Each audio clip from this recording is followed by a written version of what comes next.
Good evening, everyone. Thanks, Tarunima and SAMVAAD for inviting me and giving me this opportunity to talk in front of all of you and tell my story. So now I'll share my screen.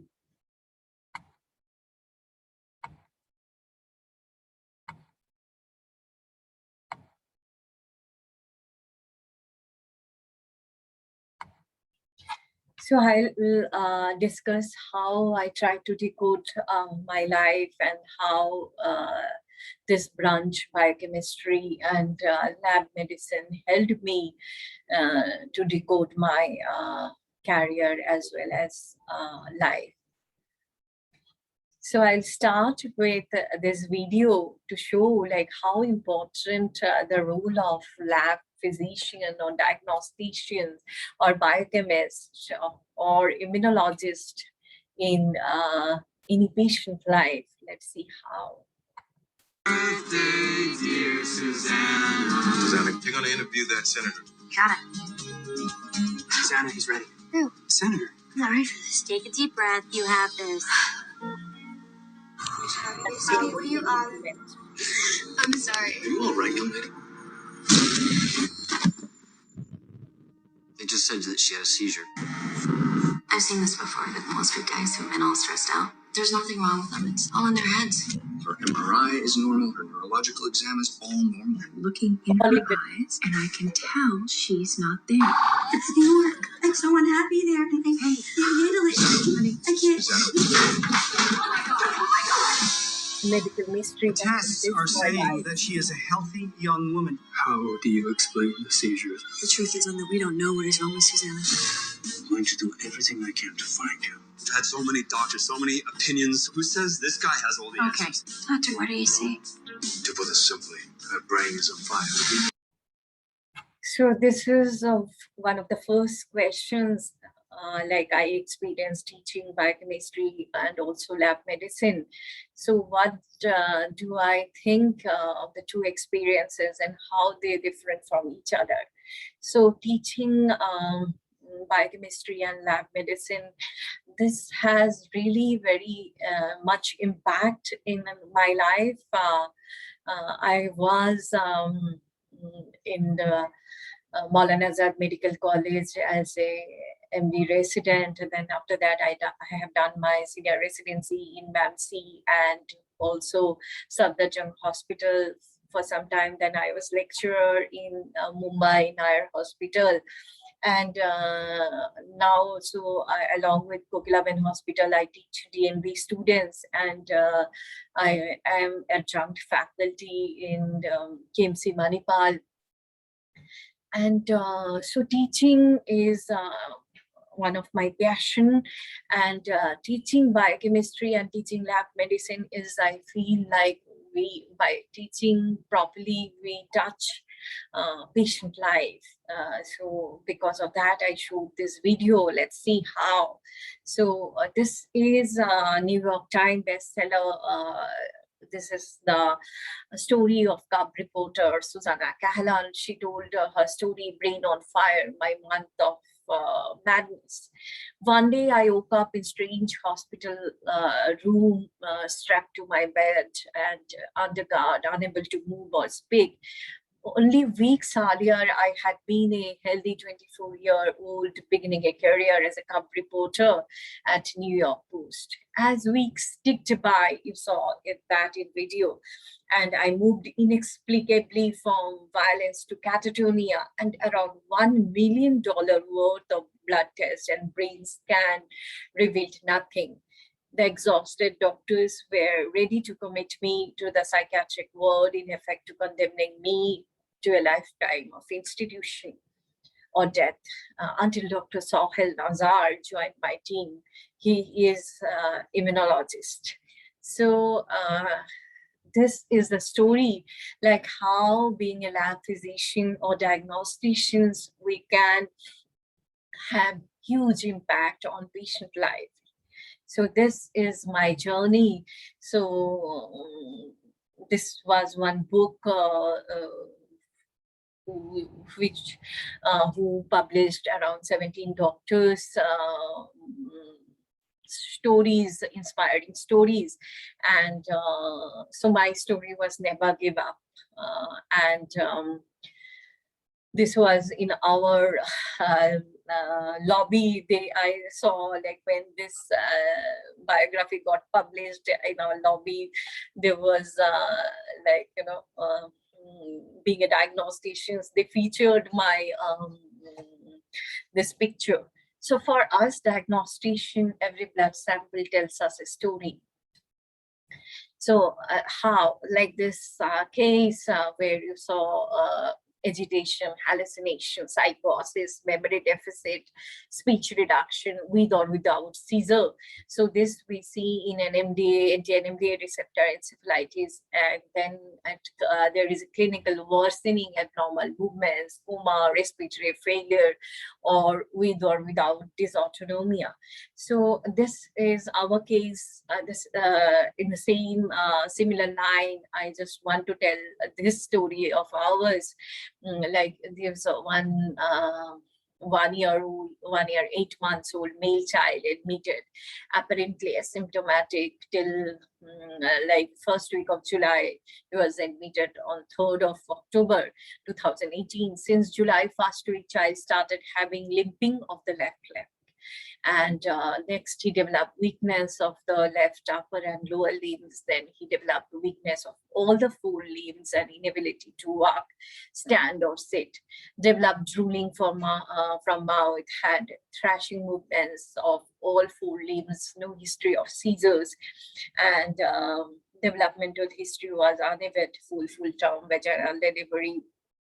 On admission, neurological examination showed continuous chorioethetoid thrashing movements of all limbs, altered sensorium. And so they thought, is it paraneoplastic? Is it their structural damage, or is it autoimmune? So they sent all the investigations along with the MRI and other blood investigations. Everything showed normal, but then there was a neurology journal club and neurology board. So where along with neurologists, the diagnosticians, radiologists, we all sit together. And then that time we started autoimmune markers, and then I suggested why you don't do serum and CSF and MDA receptor autoantibodies. So see this picture under immunofluorescence microscope. Anti-NMDA receptor autoantibody was strong positive for this baby. And so this is based on one single test. It was anti-NMDA receptor autoimmune encephalitis, and they started treating, and then the baby got recovered soon.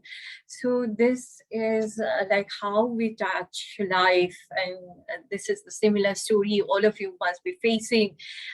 Like one patient, this is our day-to-day story. So as I told, like how one story from neurology unit, second story is our day-to-day life. One patient may be coming, or any physician must be calling and complaining that Barnali, my patient has done TSH from 3 different labs, and from 3 different labs we got 3 different values. Yes, we get such kind of complaints.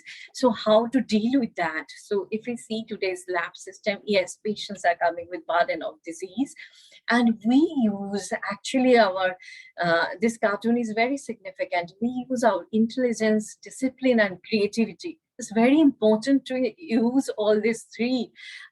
If we think there is no creativity in our lab life, that's not true. So we need to implement all the 3, and then patients going out with report, either they are very happy or they may have complained. So, and if you recognize this person, this may be you or me. So we have like College of American Pathologist Inspector or an ABL assessor. So being an ABL assessor or a CAP inspector, we go to lab for 1 day or 2 days, and we do sample our data, and based on that we say, oh, this lab seems to be very good, or there are so many deficiencies for this lab.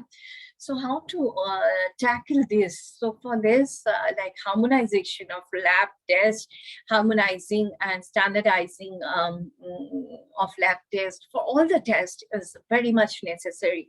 So I remember this, it was like, this is the Times of India article of mine in 2013, but in 2021 also it has not changed much. So are we nearly there yet? So when we published a lot of articles along with the IFCC Committee for Standardization of Thyroid Function Test, I was the member of that committee for IFCC Committee for Standardization of Thyroid Function Test. So we tried to those measures or those awareness about standardization and harmonization of thyroid function tests. And now being the scientific division executive member of International Federation of Clinical Chemistry and Lab Medicine, I find that my role has become very important, like it's my duty or responsibility to try my best for standardization and harmonizing the lab test. So this is the role of lab physician. I know each and every one of us are responsible for this, and each and every one of us are working towards harmonizing our lab reports, whoever is are working in the lab. So this another story is this is the genesis was I suddenly one day I came to know one runner died of heart attack at Vadodara marathon.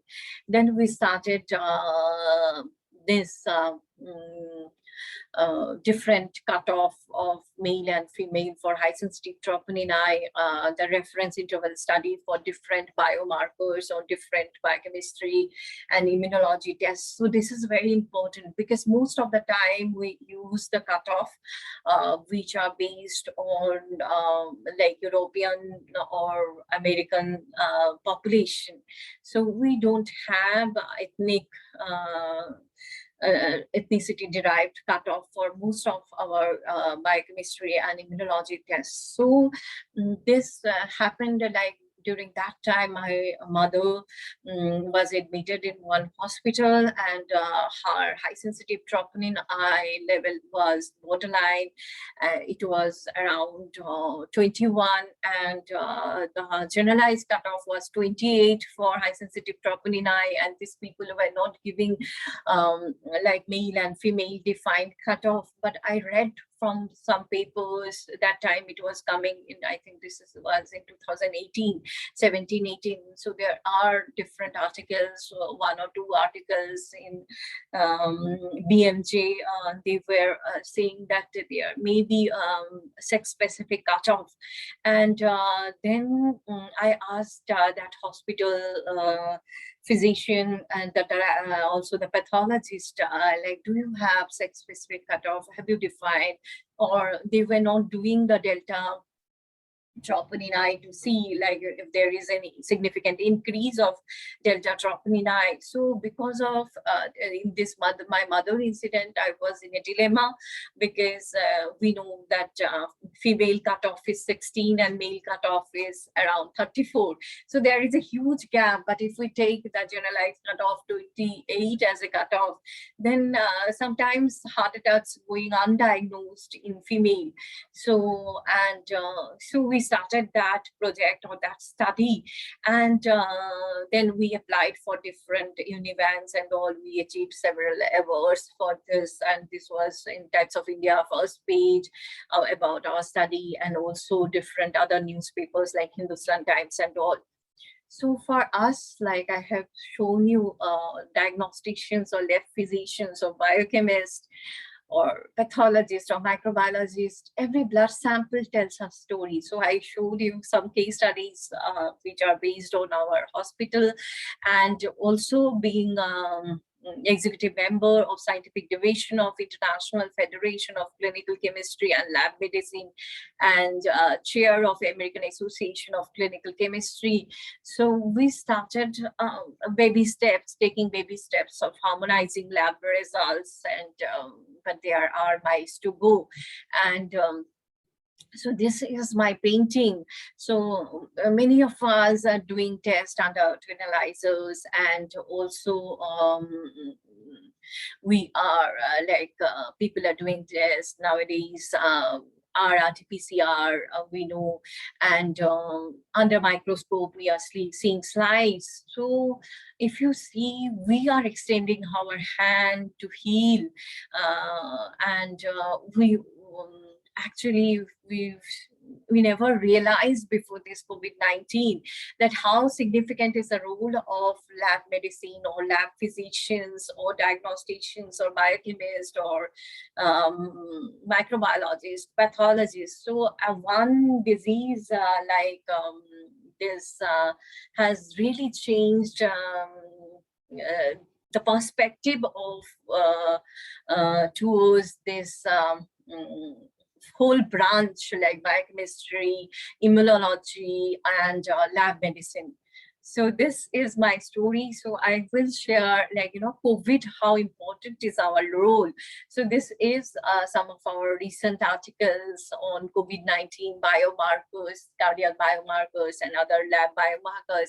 And these are some of the interview or news article or newspaper, this thing in some like ACC, CLN News, and also in the different cover story. So, and different newspapers like Express Healthcare, Times of India, and Dainik Jagran. So, but the main point is resilience is the key to decode the lab diagnostic during COVID. Let's see how. So this is one of the story in 2018, 156-year-old physician. It was early 2020. Actually, this is he was physician in another hospital. He was treating a patient, and suddenly he had history of fever, colds in 6 days associated with cough, with expectorant, and history of severe body ache, decreased appetite, mild hypertensive, history of contact suspected, history of similar complaints in close family. Then they started hydroxychloroquine on him on day 3, and day 6 our RT-PCR was positive. And if you see the markers like liver function test, it was deranged, and then LDH, ferritin, D-dimer, CPK, all were deranged. Then ABG was deranged, CRP was high, interleukin 6 increased, and if you see the CBC, if you see neutrophil, lymphocyte count deranged, platelet count decreased, and lymphocyte count decreased, and neutrophil count increased. So they started treatment with paracetamol, ceftriaxone, hydroxychloroquine, but there was persistent high fever. Day 9, increasing CRP and ferritin. So early 2020, so they started loperamide, ritonavir, single dose, but they have to stop due to high QT interval. But fever was increasing, patient was desaturating, oxygen 1 liter per minute, chest X-ray bilateral infiltrate, cytokine storm is raging, high fever, increased D-dimer, ferritin, LDH, interleukin 6, and there was acute lung injury. So I remember one Sunday morning, 2020 February, I got a call from our infectious disease specialist, and immediately from intensivist that Barnali, we want to do interleukin 6 because we want to start tocilizumab interleukin 6 receptor blockade, and we want immediate report. I said we are not doing the test interleukin 6, and that time in Mumbai nobody was doing the test. One lab was doing the test on Thursday, and this was Sunday morning. So I said, okay, give me some 15 minutes time, let me see what I can do. So Sunday morning I get call to the in vitro diagnostic vendor. I opened the warehouse. I asked them to open the warehouse and supply me the kit. And that time it was lockdown in Mumbai, train, bus, there was scarcity. So I requested the validation team to reach immediately, and I also rushed to hospital, and because that patient was really critical, and I called College of American Pathologists to ask, like, how to, because our validation protocol is quite extensive, so how to do emergency validation, because I can't wait for report for next day. I have to give report in, like, 30 minutes, or in this case, validation may take 1 or 2 more hours. I can't wait for more time. I don't have time for this critical patient. So immediately we did emergency validation, and then they have given the tocilizumab, but fever was persistent, inflammatory marker raised, oxygen requirement was increasing. They started methylprednisolone on 30 milligram twice daily for 3 days. Then fever subsided, decreased CRP, no oxygen requirement. The patient got discharged. And so this is the role, how we touch the patient life. Next question is, what are the various facets to biochemistry, and which different career options open up after doing this course? So I will see, because academics is one of the major and most important fascinating arena, and then research, and we do a lot of compartmentalization in our life. Like we think, oh okay, we have done MD biochemistry, or then if we have entered into academics, so we'll do only academics and research. We will not take initiative in the lab. Or sometimes we think like we had entered into lab medicine field or lab, we will not take any interest in academics or research. So we do compartmentalization, but this is all ours. We actually prefer to do our work in silos. So this is not true. So like when I started work, I was in academics, then shifted to lab. And then I realized if I do only lab, so I may get stagnant after some time. So I thought, what is my goal? I can't compartmentalize. And so because of that, I started taking initiative and little small, it's baby steps in research, in academics. I started collaborating with a different institute. Like now also I'm collaborating with the IIT Digital Health Department and several other institutes.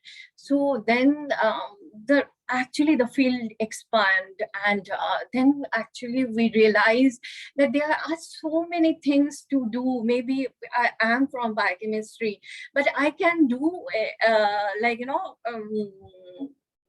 any work in molecular biology field, in proteomics, and with NGS, also with AI or artificial intelligence, digital health, machine learning.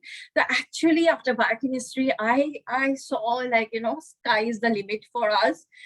There are a lot of avenues, only we have to like constantly inspire us. It's not like, what she is doing, I have to follow her. If that can be for limited period, like, someone is doing very great in biochemistry, so let me follow her. It can be for 1 year, like, you feel less interested, or you feel you will get something depressing in heart, so that you will start not following, and even you will like, that inspiration in your life will also go. So because of that, this is very success or anything, like, following or inspiring, taking inspiration from others is very relative. It's like, we need to inspire ourselves every day. So this is like, the opportunity is unlimited. So, and also sometimes we have seen many people have gone to IVD industry, and there are like, you know, endless opportunity for after doing MD biochemistry or after doing even PhD biochemistry. So I really don't think we should compartmentalize, or even I saw, like, you know, some people in my some of my research students who have done MSc, or like in IIT, they are, some of my students are doing dual degrees and all. So, and some so they are also the opportunities. I see them, and every day they are, like, you know, bubbling with new projects and new like questions, new research questions. So I feel the sky is the limit, and becoming a doctor, becoming a biochemist, a lab medicine physician. So this is a mission or profession. So this, if you see, like, yeah, of course, the clinicians, we feel like, you know, they are the healer. They are in the, like, you know, the patients are seeing them and they are treating. But if you see this extended hand, that is ours. So if we give wrong results, or if we don't teach the biochemistry properly during our academic life, or so this extended hand is ours. So we are the healers. So we have to inspire ourselves, and we have to give value to us. And we can't think, okay, I have taken this branch and this branch doesn't. I have heard this, and actually I feel sad for this kind of remarks, and because my life taught me differently, and my life showed me like, you know, different avenues. And I feel sometimes like, you know, I'm fortunate that I have taken this branch, and I sometimes feel I am fortunate than the clinician, because they have only a single avenue, but we have, actually we can leave compartmentalizations. We have so many multiple avenues. We can work in neurology, we can work in orthopedics, we can work in digital health, we can work in nephrology. So like now, today, I have around 7 projects going on with different clinicians.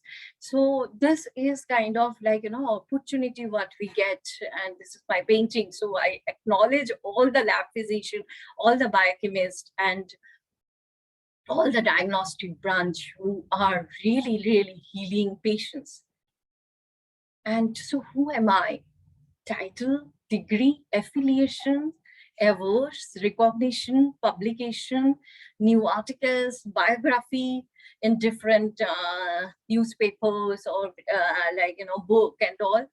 Can this, or some MBBS, MD, DNB, or PG, DHHM, and some like management training I have done from IIM Indore and also IIT Bombay, SGM. So are those training can define me? Not at all. With all those training also, I can like, you know, remain unproductive. So this is from within, like, who am I? That questions, and that comes from within. So can these awards, like this Best Doctors Mumbai 2021, 2020, and even 2019, and all those awards, like I was in COVID task force. So recently I came to know suddenly in Times of India first page, not first page, Times of India, there was some award. They have given White Knight Award, and some organizations, and along with dignitaries like Dr. Devi Shetty and all, and becoming, I felt really like, you know, honored, because becoming a biochemist, suddenly getting Custodians of Humanity Award. But that actually because I tried to like, you know, not become limited, because when during the COVID time, I felt it's not like, my duty is not only doing the test in my lab, inside my lab, and only doing the research or academics. So I have, as a doctor or as a human being, I have a bigger role to play, because this is all the time I am the taker. Like all the time I have taken from my branch, I have taken from my teachers, mentors, I have taken from everybody. But this is now the time to give. So actually, giver are much more important than the taker. So then with the COVID task force and all. So I remember I used to, even now I get call at night, 2 o'clock and all. So to arrange some resources, to arrange bed, and sometimes to talk to the physician and all. So I actually, many times I call my physician friends and I ask, I try to reach my hometown and different other places where the research in resource limited setting. So this actually helped me to evolve. So, but this can't really define me or define any one of us. So my story is never give up. This started before my birth, because my elder brother was stillbirth. So I used to hear that painful story from my mother a lot. And then, I was very good at math, so I joined mechanical engineering, but suddenly my uncle died. And actually I have taken both the branch, so I have given both the exam. But my uncle death was turning point. So I came to know that he suddenly died because there was hospital bed was not there. So then I started preparing for MBBS entrance, and I got a chance next year at Lady Hardinge Medical College. And when I joined the Lady Hardinge Medical College, and I struggled with language barrier. Like Hindi was the main problem, and even English was like, even now you can, I think, understand my accent is not at all very good. And I will tell you that story too, so I was struggling with language barrier. And but I thought, if I think I can't do, we all have a lot of weaknesses in our life, but we need to play with our strengths. So I became fine arts secretary, and then I started going to Ramakrishna Mission, mobile medical service, and in slum areas. And during the earthquake, I started to help Ramakrishna Mission mobile medical service.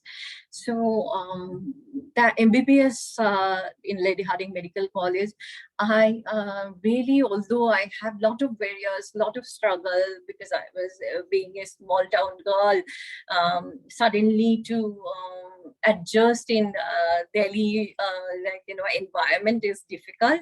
And then I started preparing for MD exam, MD, so what, then DNB, and then many titles, like I told, I have done from IIT, SGM Soom, School of Management, and also IIM Indore, and then senior residency, faculty in medical college, consultant. But any of the title can that define any one of us? Really not. So then another turning point of my life was cardiac arrest of my mother. She was inspiration to me, so that CPR, that struggle, the story continued, and it's not over yet. Will I take the same road again? If now I can go back, I will take the same road again. I will not want to do, if suppose someone wants to give me some other branch, I will never do that, because I have seen the opportunity in this branch. And because I have always, first thing is I always wanted to be doctor. And sometimes people think like being a biochemist or being a lab medicine physicians, that our role becomes behind the curtain. That's really not true. And if you want to do service, you can do service anywhere, anytime. Like I saw, like, you know, even the in our COVID task force, even the students who have like, you know, non-medical students who are helping day and night. So actually this is your bent of mind, how you want to help, and for how long. As long as I can help anyone, and there are so many questions but only one answer, like why lab medicine is great career. Yes, we really help and we service to mankind. Learning is lifelong. Job security, the salary is lucrative, and also you will have heroes, and you will be hero to someone. And stories like let me tell you one story. One day I was traveling, and in metro station, someone suddenly had became unconscious. And so I tried to do, and I actually that day from 7 o'clock to 11:30 I was with her, and another uncle near my hospital, suddenly he became unconscious. So I shifted him to hospital, and I tried to help him, and he recovered. And so these are the stories, like, you know, sometimes you will be a hero to anyone, someone will value your service. So, and also like spirituality in life, you can change anyone's life, patient's life. Patient will change your life. Your parents will be proud of you. And there are opportunity, there are miles to go. But this is same like Guns N' Roses song, Endless Days and Sleepless Night. So I remember my story, like I told, I have a lot of challenges, and in like, you know, during my initial days, and also during MBBS and MD, because of that mentality of small town girl. So I have that mental inner battles that you know, to break those battles, like I said, for example, language barrier, and no one of you will think that as like, you know, that as a barrier, but for me it was a big thing. Like, you know, I cried several days for that and I can't present in front of many. I used to take those Dale Carnegie classes, like, you know, how, for public speaking and all. So this is like, you know, our weaknesses are different. Like being a like, you know, the illegal, your weakness may be different, and my being a small town girl, my weakness may be different. So we need to, like, you know, break those barriers or inner battles, and we need to play with our strengths. And but yes, we need to sacrifice a lot. One day you are in cloud nine when you save life, or when you add any value or significant contribution in patient's life.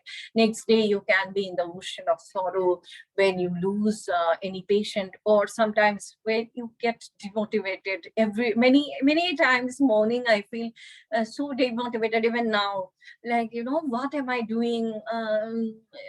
I think I'm not contributing, and if I like, you know, today is my last day, what I have done so far. So this is very natural, and but there is no substitute for our working hard. And you will endure tough people and until you become one. And every mistake you do could mean the loss of life. So every mistake in our lab life we do can, like, you know, mean loss of life. But you will never get bored, and there is enormous amount of job satisfaction. Opportunity is like a lot. And the transition, if you see this small village girl to this is in Lady Harding Medical College during MBBS with my painted t-shirt, this thing, and this is during MD days, and this is now. So transition is, yes, I remember Dr. Sarita Agarwal ma'am that they told that Barnali, in front of our eyes, we saw your transition. So that's really true. We always evolve, but we evolve for for being better, for greatness in life. And this is MBBS in Lady Harding Medical College. If you see this, all of you will remember.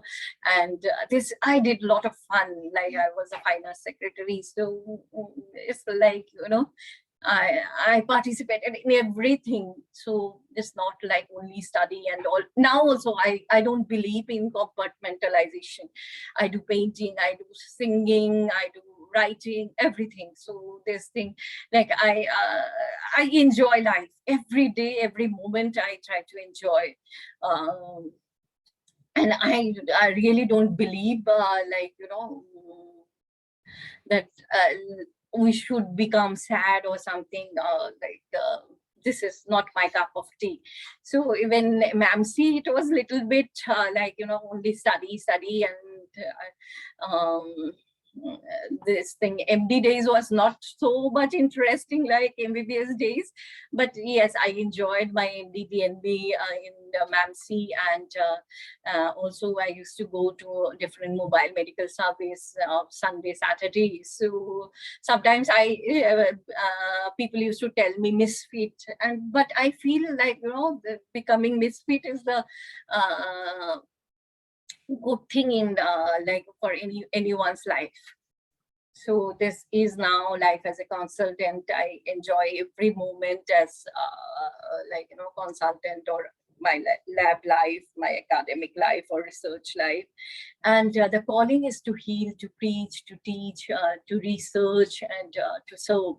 And if you have the calling, anyone, you may be high school student, so be honest with yourself. You like art, or you like literature, so be honest with yourself. Follow your heart, take your own decision. Don't let anyone or anything to stop you. So what do you want from life? Prioritize wealth, power, social recognition, influence, health, love, family, service, or all of the above. We can't get all of the above. So you have to define. Like for me, wealth, power, all those things were never very, very relevant to me. So because of that, I choose my life, and I was always content with my life decision. So you have to you have to prioritize what do you want from your life. And I believe in the philosophical life, and believe in the philosophical lines of Albert Einstein. Life is like riding bicycle. To keep your balance, you must keep moving. So if you see these two wheels of the bicycle, one wheel is a wheel of dedication, hard work, patience, and another wheel is wheel of family, and where you get a lot of support, understanding, respect. So these two wheels, balancing between these two wheels are important. Like if you are only workaholic and do not concentrate on your family, then you will be burned out. So this thing, so to keep that balance is very important. From initial days, prioritize that. You can't do only work, you can't do only family as a professional. So you have to balance between the two. And knowing yourself is the beginning of all wisdom. Choosing your own path. We are the maker of our own destiny. And what is your path, your dream, your priorities in life, your hunger, your skill, your need, your identity? Ask yourself, ask around, dream big, work hard, and never give up. So choose a job you love, and you will never have to work a day in your life. That is so true. So true. I realized that with my life. And this is another. Can you substitute petrol with diesel in your car? This is your story. Imagine looking at the fuel gauge of this fascinating car, indicating the tank was full. However, the tank was wrongly topped up with diesel on top of the petrol. Then that it really requires the engine will come to the shuddering halt. This is the similar story, being true to yourself. Do what you want to do in life. Suppose you want money, then don't go to such field like, where money is the last option. Suppose you want recognition, so then you want academics, you want research, then don't choose something where this things will be the last priority. So similarly, for high school students, if you love art, follow that wholeheartedly.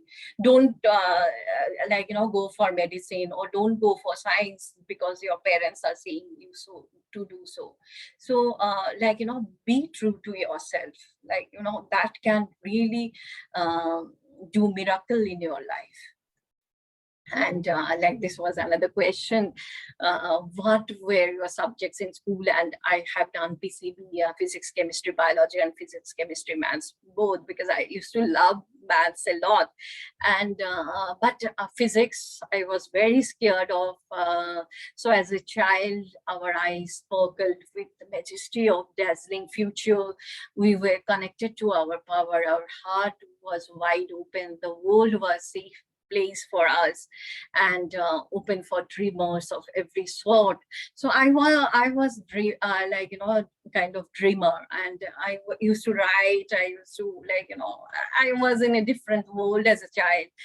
Even now, many people think I don't gossip. I don't believe in all those things, gossiping or telling something, hurting anyone.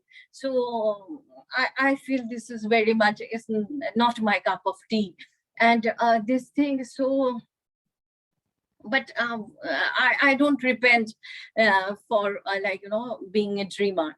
So so welcome all possibilities that all of us represent. Then something happened to most of us. The doubts of those around us became our beliefs as well. So when we grow, some teacher sometimes gives some derogatory remarks, and we embraced their limits, what others are saying about us, and we adopt their fears. And this happened to me many times. My teacher used to tell something, and I used to believe in that, and I used to cry.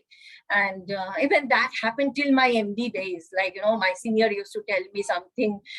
Yes, I was a very average student, and so they used to tell maybe something, and I used to feel that in my heart. And actually, that's not true. All of us, I feel we have that genius potential, and but we embrace what others talk about us for us. And this happened very quietly, gradually, and incrementally. So we could not even see it happening to us, but our highest natures knew it. So our boldness suddenly become diminished, and our lives were dimming. So we start to settle for average work, for minimum. We often battle the critics in the fight of our better us. So we often believe in those gossip. And when we saw the ones who lived like lions, the brave few, we call them geniuses and gifted, and otherworldly, denying that same potential may be hiding in within ourselves. And how to get past the fear. Let me give my example. So I'm very average, zero silver spoon. My parents were teacher, and in medical college I didn't fit in. I was average. I was not given much of chance. Everybody told I am average, and but I trusted my instinct, and I kept moving ahead. I came to understand the power of ferocious learning, reading constantly, studying the best consistently, and putting the effort relentlessly. It may be like, it may seemingly small, insignificant acts, but revealed beautiful progress, quietly proving my naysayers knew nothing.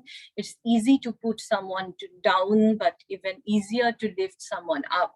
So heroes, there are many heroes in my life, like, who lifted me, who lift others up. So in my case, my mother is my first hero, and then my husband. They actually, although me and my husband have different opinions in everything under the sun, but both of them, my mother and my husband, they encouraged me and helped me to believe in myself. And because of my self perception changed, my interior story transformed, and I will always revere them for this. So but I think I'm doing pretty well with my personal achievements, but actually all of us will realize soon, like, when we start doing little well, that this success is relative, that sometimes it's a hollow victory. And so this is one request, like there may be many high school students here. So people more like, for my case, people mocked me for my accent, and they ridiculed me, and so it's like, absolutely stunning, like what happened to me in my journey. And so I just needed a reminder that we all are meant to fly, built to wow, and created to bring on staggeringly great creativity. The ride was bumpy, but it was not the easy one. I get knocked down many times. I get scared, but people bullied me. Even now, I get bullied. It's like, I am a very easy prey for bullying, and I cry a lot. But like people try to confuse, but play with your strength, don't believe in others, like how to get past fear. For this is my example. I can't people always mocked me for my accent, but this was like, in AACC, I think in 2012, or I don't remember the year, first time I presented this university course along with the other speakers like Anthony Killeen from University of Minnesota and Professor Howard Morris, IFCC president.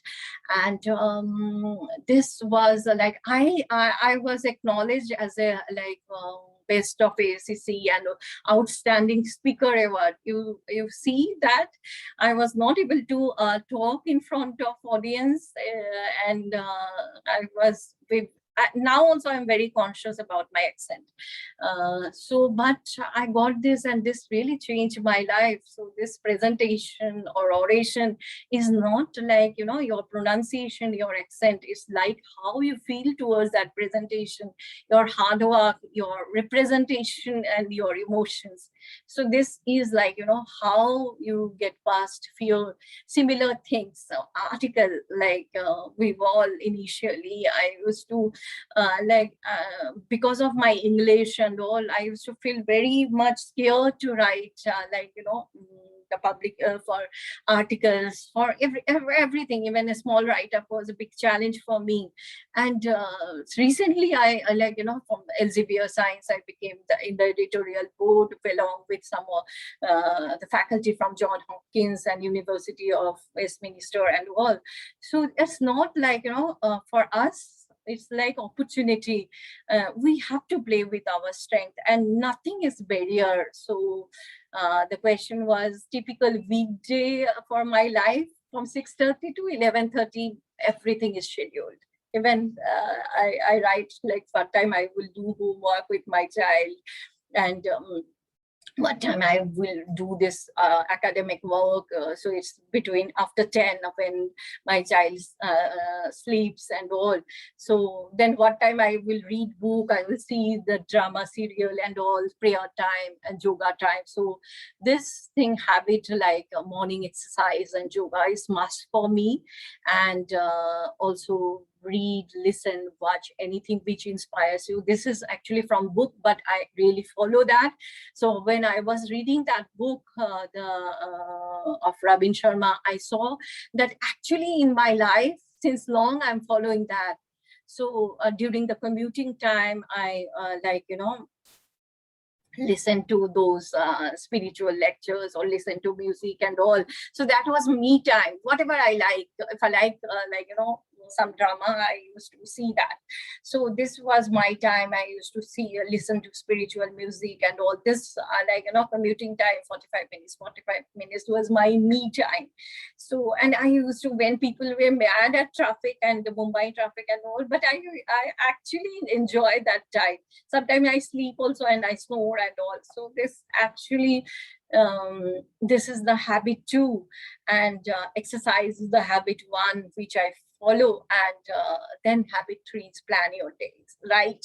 Like here, if I show you, this is where I keep my mask and all. This is the paper, like tissue paper. So every day morning I write in tissue paper, because sometimes diary, I used to write in diary, but now during the COVID time I started writing tissue paper, and then I throw when I go, and I add or delete next day. So this is the potential are huge for us and for every field. For biochemistry, like you can do in biochemistry, molecular biology, proteomics, genomics, mass spec, immunology, autoimmune, research, academics, IVD industry. Never compartmentalize yourself. We never compartmentalize your opportunity. And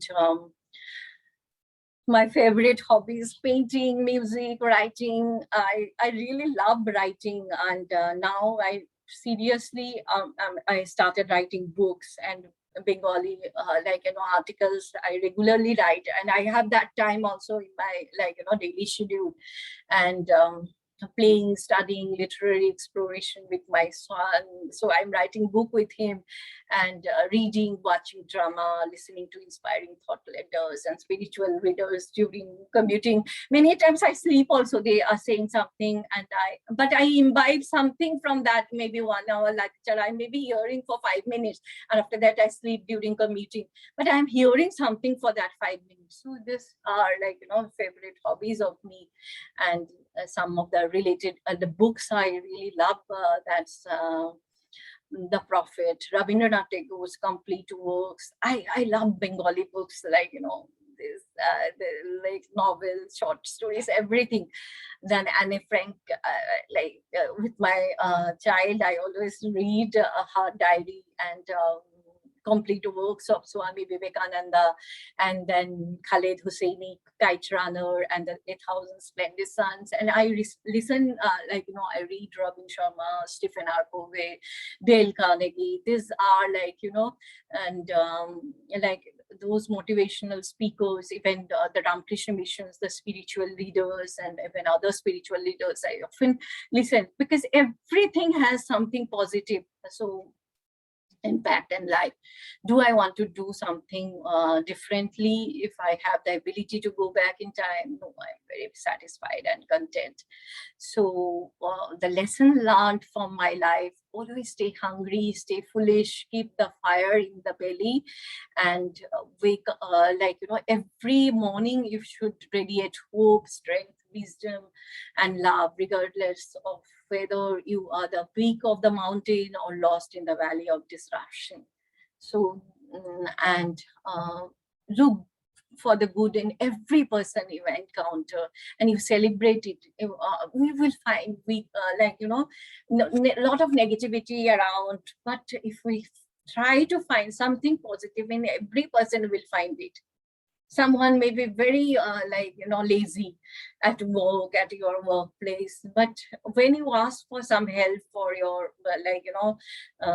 for one patient, he may go extra mile or she may go extra mile. So that's the positive attitude everyone have. So recognize that and never lose the sparkle in your eyes and your sense of wonder about the things most people take for granted. Life is full of wonders. So that sparkle is very much important in our life, and our life is too short to play small or with our talents or potential.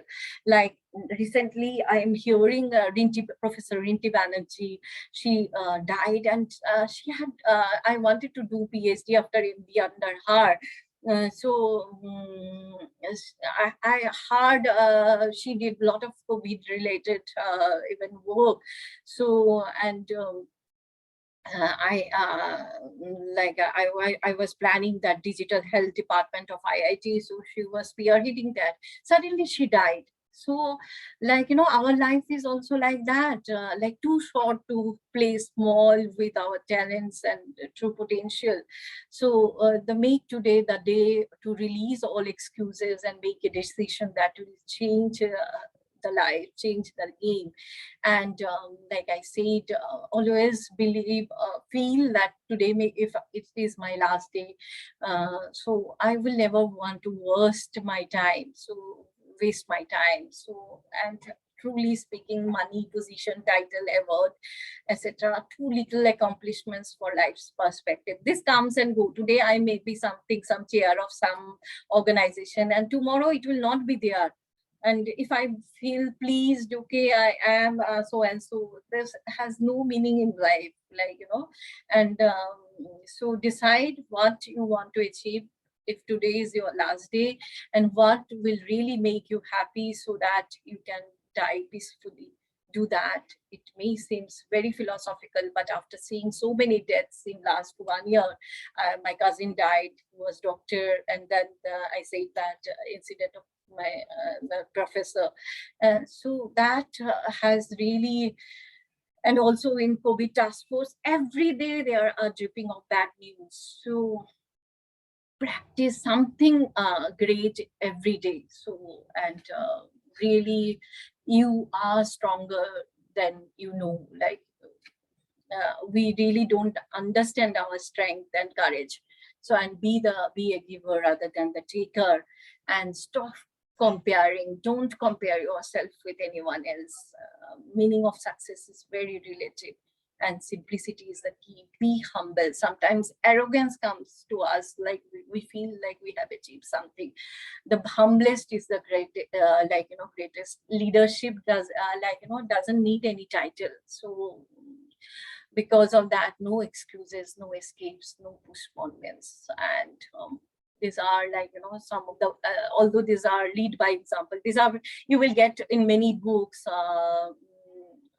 all the philosophical books like Seven Habits and also Robin Sharma and all. So this thing, the world needs more optimism, and work hard and live your dream, and be humble, be hungry, and always be the hardest worker in the room.